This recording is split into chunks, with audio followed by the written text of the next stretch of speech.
Hello, I'm Mitchell Whitelaw. This isn't my normal world really at all, or at least it didn't used to be. Increasingly, I find myself working in the area of digital cultural material and doing things with digital cultural material. I'm a sort of designer, artist, maker person working with digital media, for me, this stuff, this material is they're just incredible sort of treasures to work with, which Bernard showed some fantastic examples of using these things as creative material. I'm also interested in data as a kind of creative material, and I'm going to sort of try and change the perspective on talking about photographs to think instead about data. I'm from Canberra. I found this beautiful photograph of Canberra from the National Archives collection, 1970.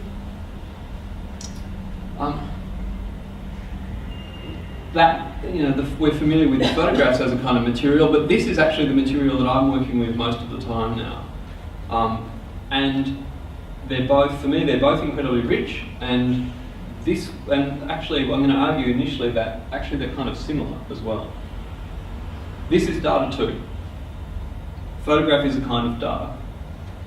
And I mean, that's a digital photograph is pretty obviously a kind of data, but actually even any photograph, I would argue, you could think of it as data. A photograph is a trace of the world. Photograph is a trace of light in the environment, entering this physical device through a lens, hitting pigment on a photosensitive film.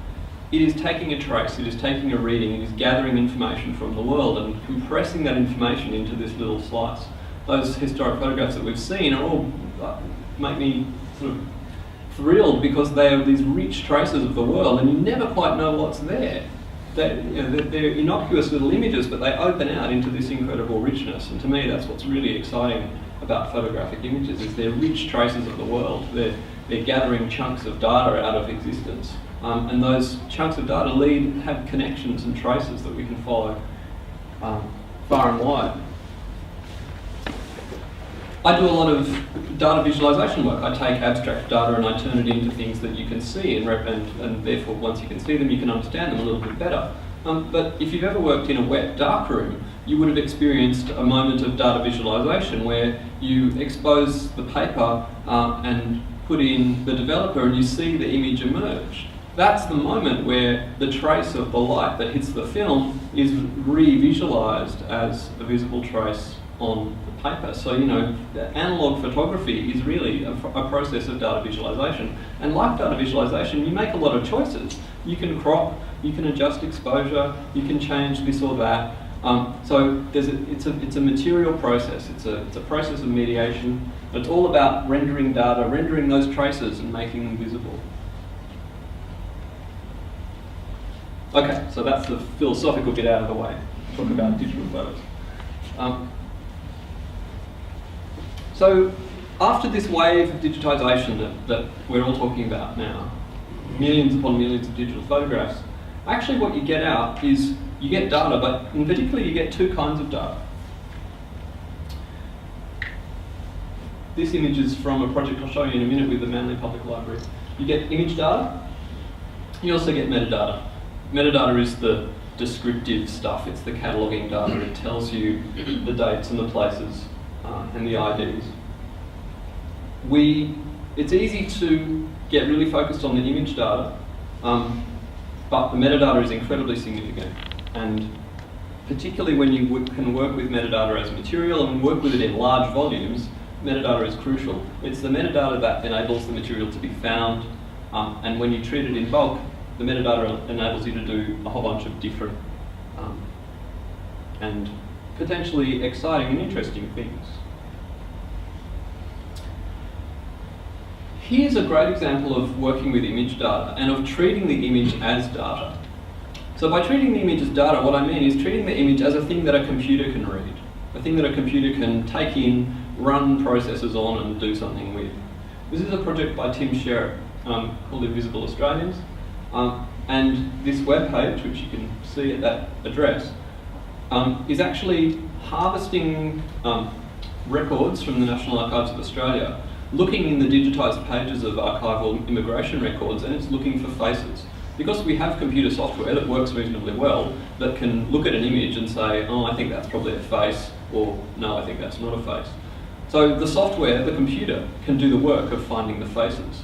And with a little bit of human kind of verification, what Tim's project does is finds us the people that are in those records.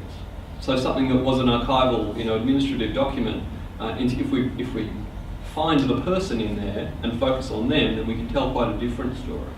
So here's an example of, essentially a computer that's finding people, finding faces in archival records. That's only possible because the image is digital, because the image is in a form that we can feed to a computer and have it do that.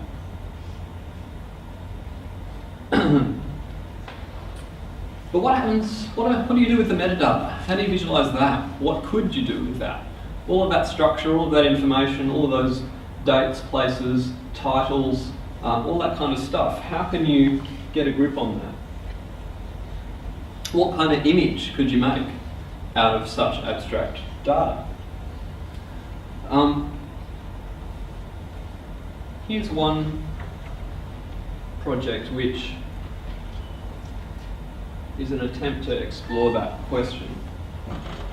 This is a project I did nearly a year ago with funding from the State Library of New South Wales and the collaboration of the Manly Public Library.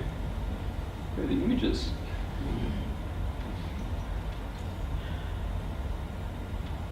This network, perhaps? That's all right. I'll show you at least some documentation of it.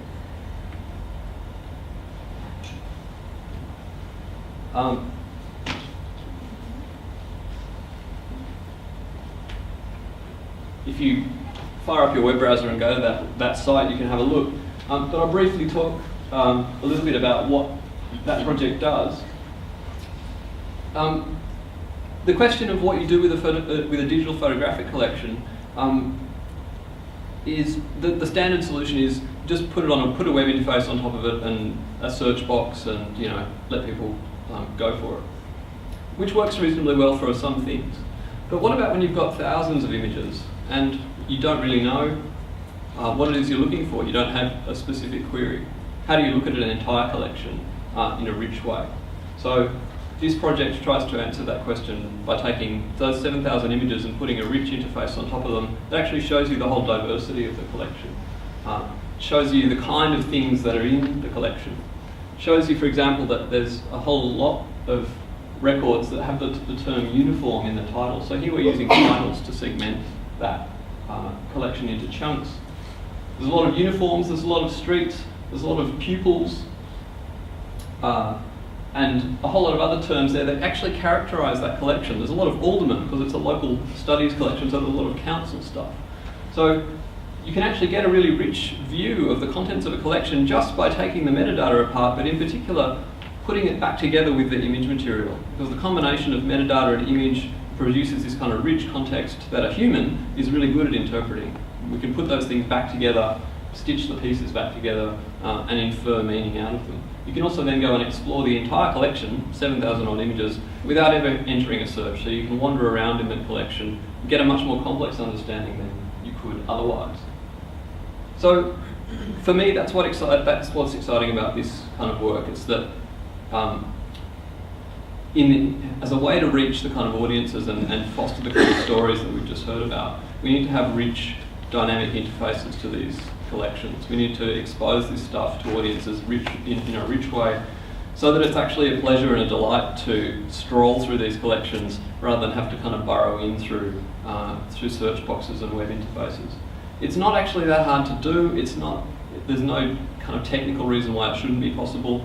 When we all have the NBN, we'll be having gazillion pixel photographic images, and we need to the experience of exploring these collections needs for our audience. It needs to be as delightful and compelling as using your Apple TV or playing a video game or watching a Blu-ray DVD. You know, these are the media. This is the media landscape that this stuff is operating in.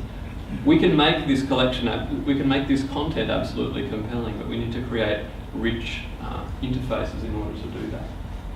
I'm sorry I couldn't demo it for you, but you'll have to follow it up. Thanks a lot.